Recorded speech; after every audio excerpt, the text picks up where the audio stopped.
Smart glasses kinda used to be simple. Either they were a pair of camera glasses that took photos or they mirrored your phone screen. But now it's getting more interesting. We've got glasses like the Meta Ray-Ban display glasses, ultra lightweight, stylish, made for outside use. They're great for quick contextual notifications, snapping photos and listening to music while staying connected. Then there are the display focused glasses like the X-Real 1 Pro.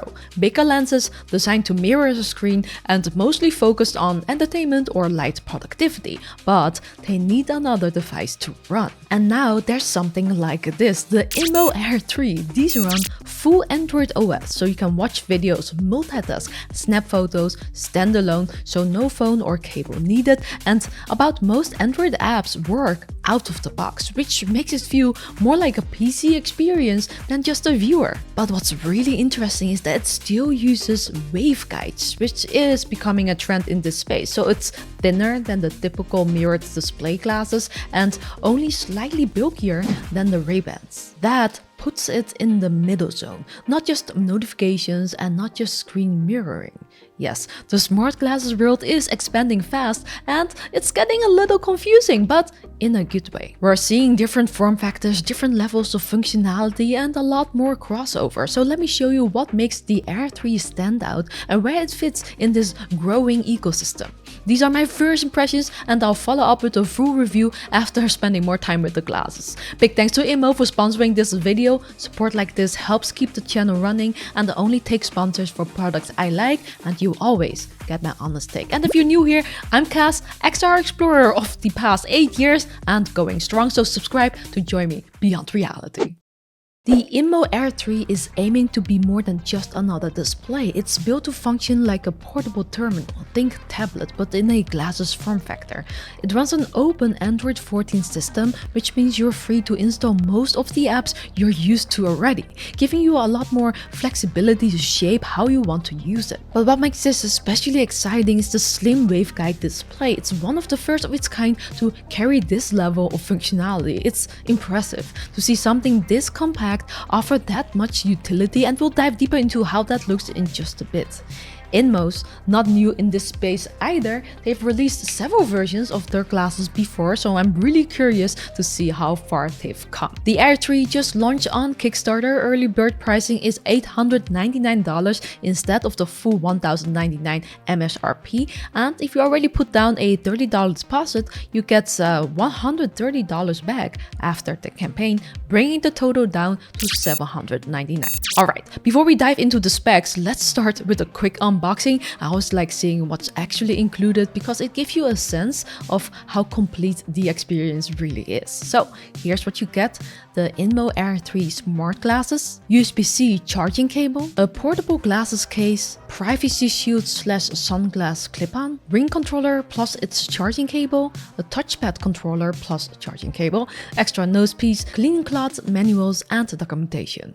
Honestly, this is a pretty thoughtful bundle, especially when it comes to the different input options. And there's more on the way. INMO is internally testing a new wristband controller, kind of like Meta's Neural Band, which is still in development, but it's planned to launch later as a separate accessory, which is great news as I really love the Neural Band. So it feels like INMO is trying to make sure you have what you need no matter how you use it. The Air 3 is powered by a Qualcomm Snapdragon 8-core processor with 8 gigs of RAM and 128 gigs of internal storage built in, so it works without external devices. It also has Wi-Fi 6, Bluetooth 5.3 and a 3-axis gyroscope, accelerometer and magnetometer.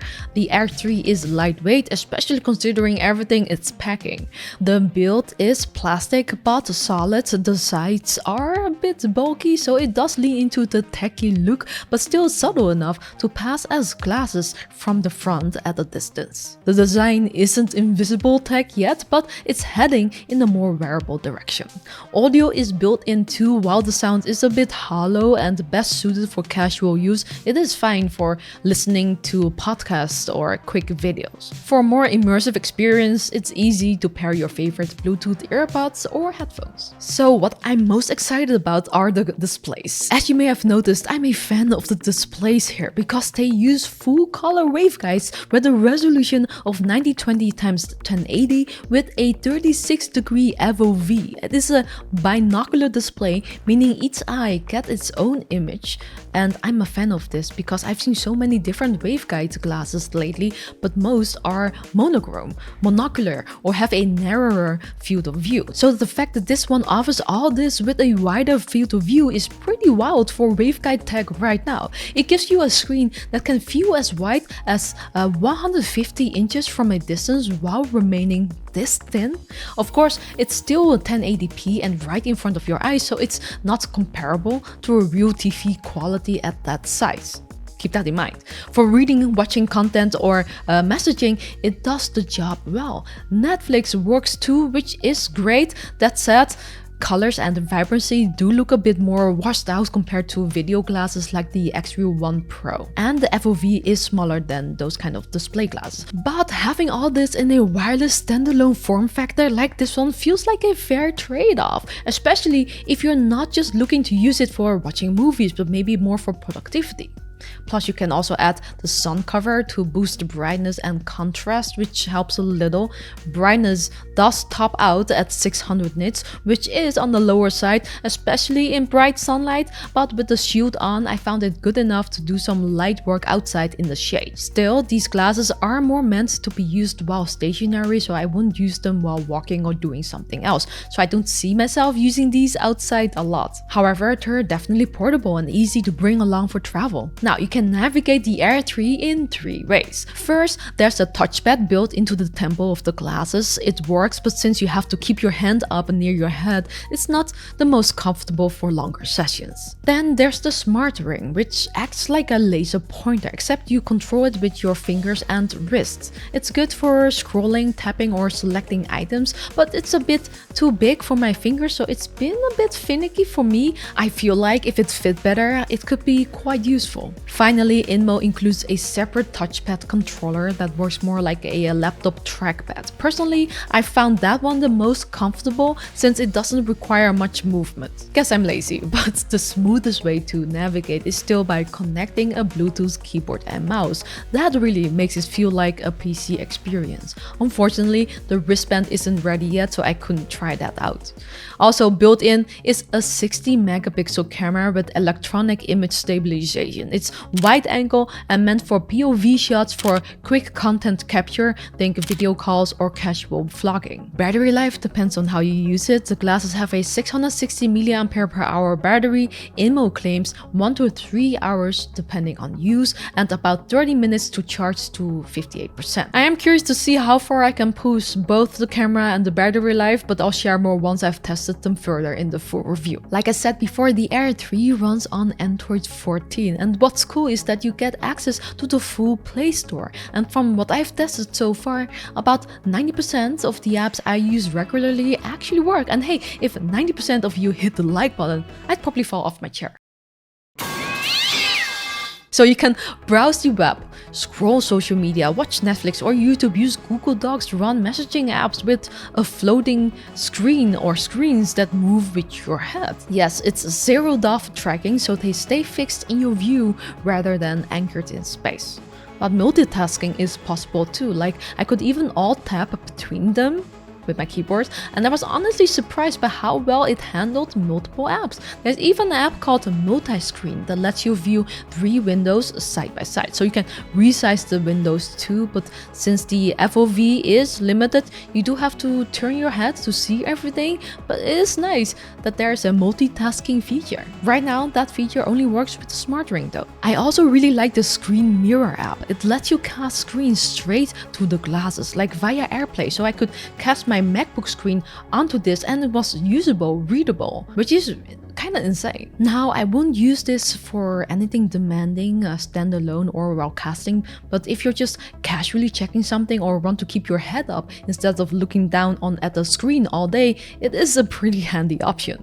Performance on this thing is pretty crazy for the size. Of course, apps don't run as smoothly as on a full laptop, but that's not really expected on a chip like this. Still, being able to hop between tasks in this form factor, it's impressive. Of course, not all apps are perfectly optimized for this kind of display or input style, so some UI elements might feel a bit cramped or awkward depending on the app, but for general content and light productivity, it already does a lot. One more thing to mention, like most smart glasses these days, the Air 3 also comes with a built-in AI assistant, so you can ask it questions, get information, or trigger actions hands-free, and so far it seems to be working well, although I'm not sure what kind of LLM they're using, but I am looking forward to testing it more thoroughly to see how capable it really is. One thing that's becoming clear to me is that the Air 3 isn't made for just one use, it's more flexible than that. For example, I've been using it in the morning while eating breakfast, just watching YouTube or catching up on news on my favorite news app without having to use anything else. It's surprisingly nice for light productivity.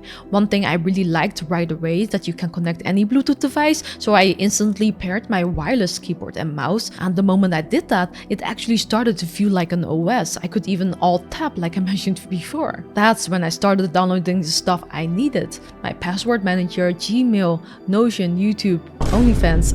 But yeah, all the usuals, and they worked. Sitting in a cafe, connected to a keyboard and mouse, I was able to get through emails and documents using just the glasses. It's not going to replace a laptop, but if you travel or move around a lot, it gives you a decent workspace that's always with you. This actually reminds me of the setup I had with Rokit AR Spatial, except here you don't need an external device to make it work, which makes the whole setup even more portable. And these are just my use cases. With the full Android system, the possibilities are only limited by your imagination. If there's an app for it on the Play Store, there's a good chance you can do it on here too, while on the go, or, well, on your face.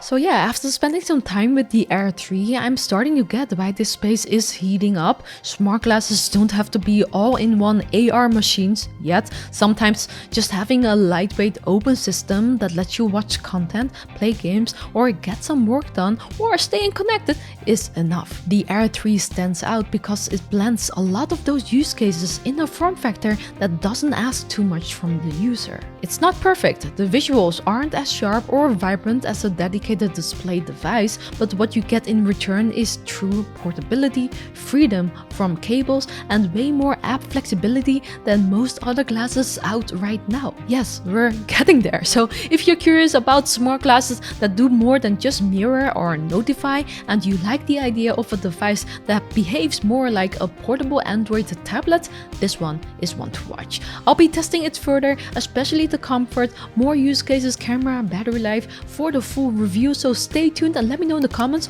what would you personally like to use these pair of glasses for. Thanks for watching and subscribe if you want more ways to bend reality, virtually of course.